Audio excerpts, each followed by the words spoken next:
میں ہوں زہرا، آپ دیکھ رہے ہیں CID نیوز نیٹ ورک اسلام آباد۔ آج کی تازہ ترین خبریں۔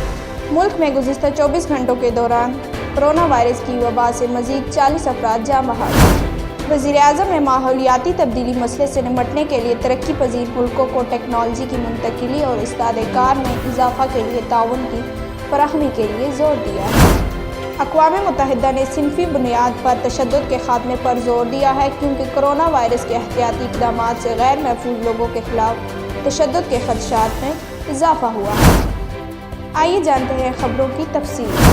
وزیر اعظم نے عالمی برادری پر ماحولیاتی تبدیلی کے مضر اثرات سے نمٹنے کے لیے فوری اور مربوط اقدامات کرنے پر زور دیا ہے۔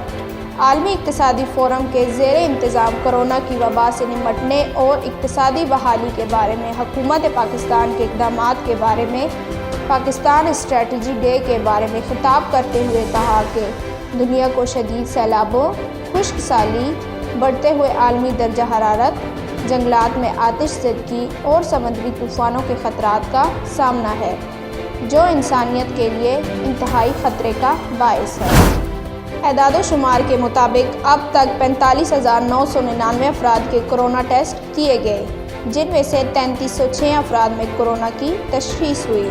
وبا سے اب تک صحت یاب ہونے والے مریضوں کی تعداد 3,96,198 ہو گئی۔ کرونا کے 43,963 مریض مختلف ہسپتالوں میں زیر علاج ہیں۔ پاکستان پیپلز پارٹی کے چیئرمین بلاول بھٹو زرداری کا کرونا ٹیسٹ بھی مثبت آیا ہے۔ دیکھتے رہیے CID نیوز نیٹ ورک اسلام آباد۔ اپنا خیال رکھیے۔ اللہ حافظ۔